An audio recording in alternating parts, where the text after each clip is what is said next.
I'm being joined tonight by a chieftain of the Labour Party, an actor and a lawyer, Mr. Kenneth Okonkwo. Thank you so much indeed for coming tonight. Thank you very much, and thank you viewers at home for joining us.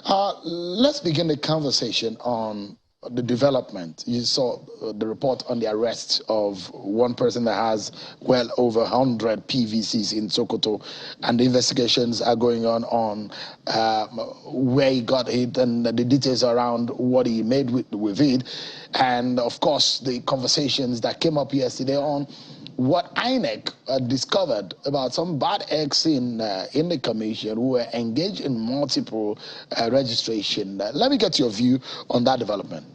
Oh, well, it's a very sad development, but it's something that is expected from a government that has been known to have thieves in all the sectors of the economy, whether it's oil, whether in economy. You should expect that they should plant also their own thieves inside the INEC, because INEC is going to move down by the Electoral Act 2022. It might be very difficult for anybody to perpetrate anything without an insider. And you recall that after the Osun State election, there was only one person that said that the Electoral Act 2022 was going to destroy our democracy. And the person is Bola Ahmed Tinubu. He made it clear. And of course, with profound respect, sir, Electoral Act 2022 will not destroy our democracy. It will destroy the insatiable appetite of politicians, probably like you, to manipulate our election. You know, after the Osun State election, Adeleke said that the difference between Electoral Act 2010 and Electoral Act 2022 is in his losing or winning election. You know that in 2010 Electoral Act, the overvoting is calculated not based on accredited voters, but based on a manual register. And can you imagine the absurdity of it? That you could bring a result that is actually more than the people that presented themselves to vote, and you have nothing in law to defend yourself. But in 2022, you saw that those things were taken care of. So the Beavers has provided a shield whereby, based on the accredited voters, that is what overvoting is based on.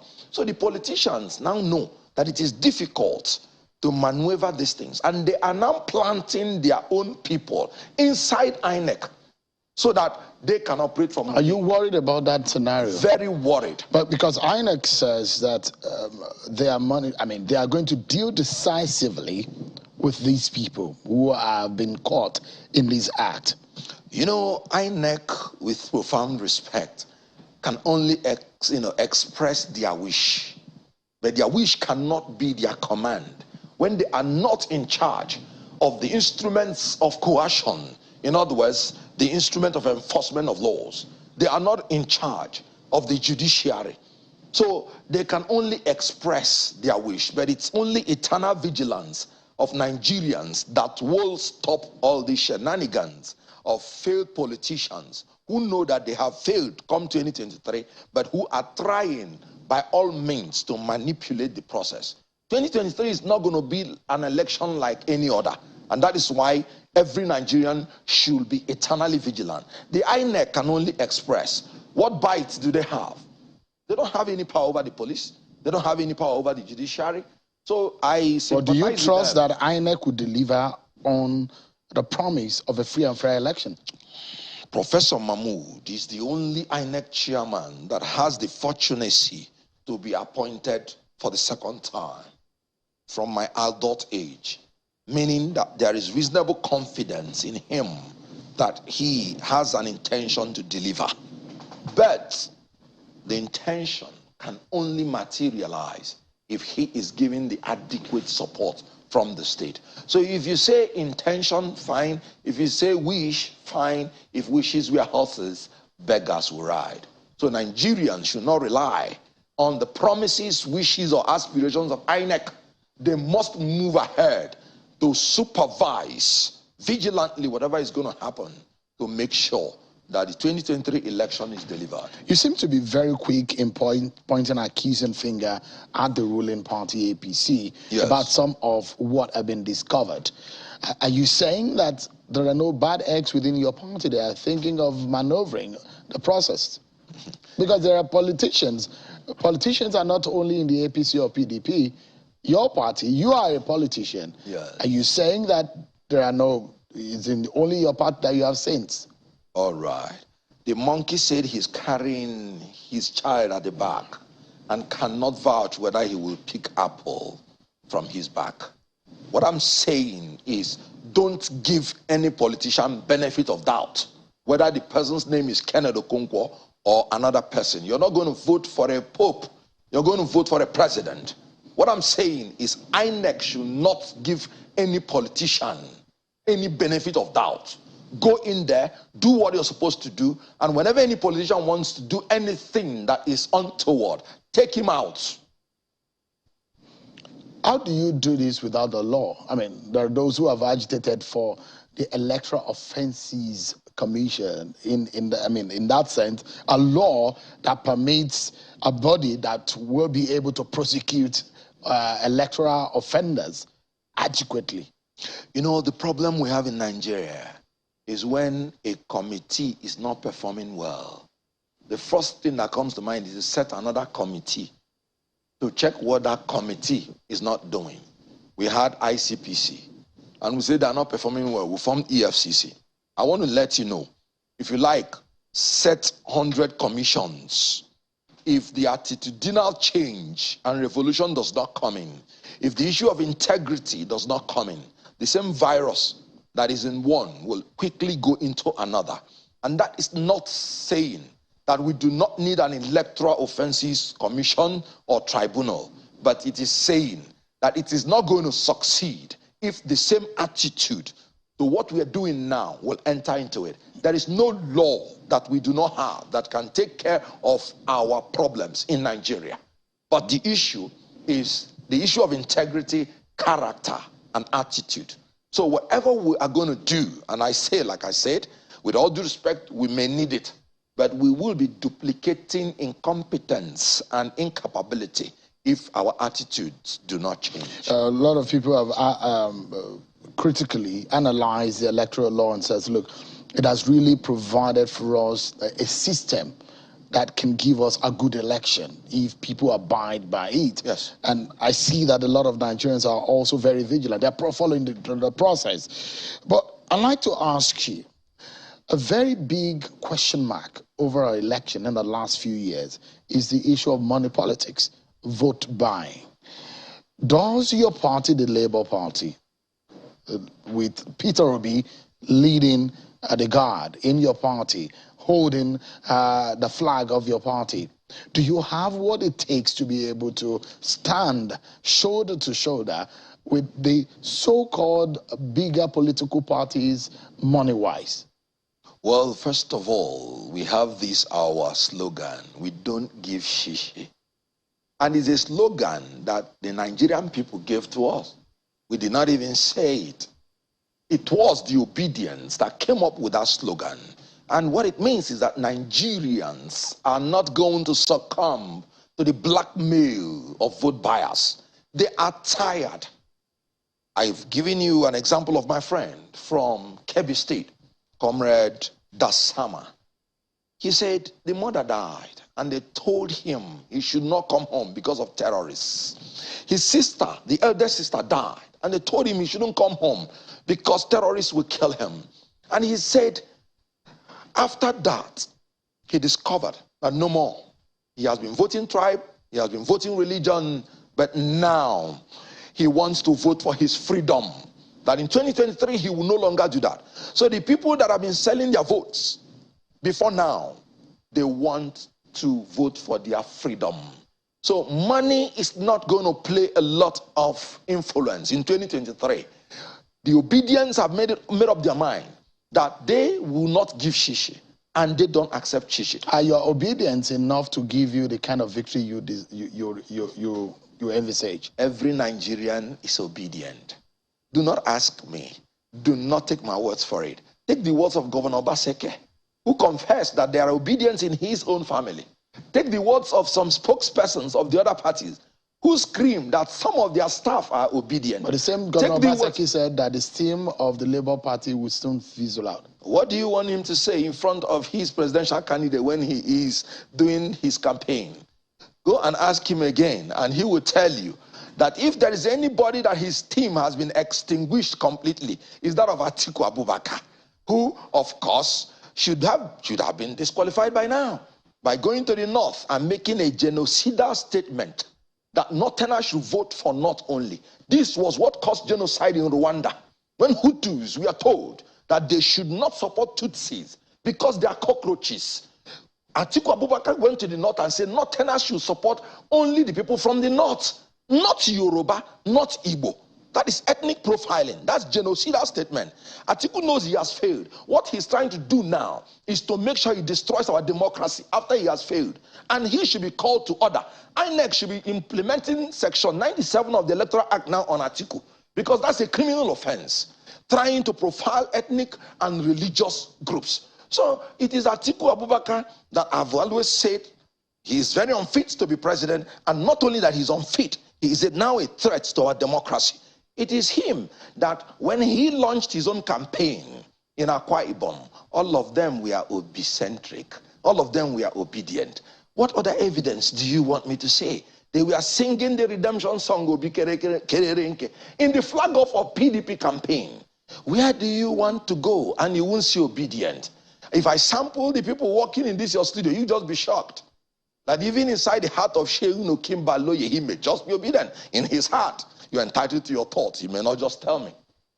Well, you never can tell, because yes, I never can tell, but I said in your thoughts. The Nigerian blood runs deep in my veins, and for the last few election cycles, I'm just so blank on voting. I've not voted in the last 4 election cycles because I'm always on my job. So I've given up in voting for anybody or trusting any politicians at that. I just allow them do their jobs. But the question is, how penetrative is the obedient movement? All right. In the very nook and crannies, because those who are going to make the majority of the vote are not those we see in the metropolis, on the street of Abuja, on the street of Lagos, on the street of Uyo, or on the street of Ilorin, the metropolis. That is not where you perhaps get a larger chunk of the vote. You probably will get it in those nook and crannies of Nigeria. And if anything, by the figures of INEC is to go by, you look at 76.56% of youth population in the new 12 million registered voters. Out of that, you have 40.87%. That's over 3 million that are students. How much of that figure do you think you can lure to be obedient? First of all, Labour, as symbolized by NLC and TUC, have thrown their weight behind the Labour candidate. Labour and the NLC and TUC, they are everywhere, in every word. Labour is everywhere. In Nigeria, the students have made it as a slogan. Even a fraternity, which is founded by a Yoruba man, they are the ones that gave us the song. Emiloko, Emiloko, Baba we know well, they shout Emiloko. By a fraternity that is owned by a man from the same geopolitical zone as Bola Tinubu. So wherever you go to, so we have the Labour. Labour means the working class. Labour means the students. Labour means the women. Labour means the professionals. Labour means the intellectuals. Labour means the farmers. Labour means the traders, the businessmen, the businesswomen. We have them behind us. How many of these candidates can boast of that? Let me ask you this, Kenneth, and it was what Denle Momodu said right on the chair you're sitting. He said, in the history of Nigeria's politics and election, yes, whenever you see 2 strong or more than 1 strong southern contestants in the race on the ballot for a presidential election, they always lose to a northern strong candidate. Yes. And so is making inference in the sense that you have a Bola Tinubu from the southwest, a Peter Obi from the southeast. And even in football, in sports, history play a major role. Not to talk of politics, that is science, that is psychological, that it has that historical. I mean, it's always drawn into it. Do you fear that history might play by itself what we've seen in the Second Republic, in the First Republic? You know, the problem of some analysts is that they do not contextualize issues. They do not appreciate that they need to distinguish certain circumstances that made their prognosis or predictions irrelevant. Now, the mood of the nation is that there is sitting in the seat of power a fulfilled day speaking Northern Fulani Muslim. And the Northerner he's referring to is another fulfilled day speaking Northern Fulani Muslim. It has not happened in Nigeria. That's for 16 years unbroken. That you have people of the same ethnicity, linguistic background, and the same religion, and the same section of the country to come and rule the country for the same time. You know, when PDP say APC, they are doing Muslim ticket, I laugh. I laugh at their, ignorance. Because they are the ones that are doing the worst Muslim ticket. Because they want to proceed from a Muslim ticket, and not just a Muslim ticket, identical ethnic linguistic background, to another Muslim ticket from the same ethnicity, from the same linguistic background, and from the same section of the country. And the mood of the nation does not warrant that. So what he is saying was when, for instance, in 1979, you had UPN, MPP, and you had the North. And the sentiment of power shift and rotation was not there. So I do not know where he got his statistics, but the truth is that he got it all wrong. PDP's ticket has offended section 14, subsection 3, section 15, section 16, section 17, that enumerated the political, economic, and social objectives of Nigeria by picking that ticket, but particularly section 14.3 that said that our diversity should be recognized in the composition and the conduct of affairs of any government. So you must proactively ensure that there is no preponderance and domination of people from one section of the people against the others. But the agenda of the political parties are different. And there are those who are also bringing the factor of the fact that you need to have been able to play and center your politics in such a way that you can be able to garner or bring home the votes across the board. And those who have criticized or described the Peter Obi, your candidate, as more of a sectional politician, how do you respond to such? Now, let's talk about sectional politics. As I have said, Atiku went to the north and said Northerners should vote only somebody from the north, not Yoruba, not Igbo. What can be more ethnic than that? Tinubu went to Ogun State and said it is the turn of the Yorubas. And when it comes down to the Yoruba, it is my turn. That is the meaning of Emiloko. What can be more sectional than that? Peter Obi went to the Igbo people, and at the risk of losing their vote, he told them, do not vote for me because I'm Igbo. Vote for me because I'm a man of competence, character, and capacity. Does Peter Obi have the competence to run the affairs of this government? Nigerians do not, it is not the turn of anybody in 2023, it is the turn of Nigerians. Peter Obi has displayed an uncanny character. In reality, capacity. In reality, can your candidate win the election? No, he has already won. How? Oh, check the analysis like I've always told you. Take it by polls. You know there are 3 polls that have come out. ANAP, We Together, and Bloomberg. And in the first one, he scored 23. In the second one, 53. In the third one, 75. Soon and very soon, before the election reaches, when the 2 candidates will unravel, and I'm sure they're already unraveling, then it will now be P2B and others. Because then collectively in the polling poll, they will not have up to 5%. And whenever you don't reach up to 5%, you'll be classified as others. So actually it is going to be P2B and others. There is no other candidates. All right. Thank you so much, Mr. Kenneth Okonkwo. And I would have loved to ask you this final question, but we just have 30 seconds to close this segment. And the question will be, if there's one thing that will not make Peter Obi win this election, what would that be? it will be that Nigerians allow thieves to steal the election because he has already won. Okay. Thank you so much indeed. Kenneth Okonkwo, lawyer, actor, and the chieftain of the Labour Party. Thank you so much indeed for coming. Thank you. I appreciate it.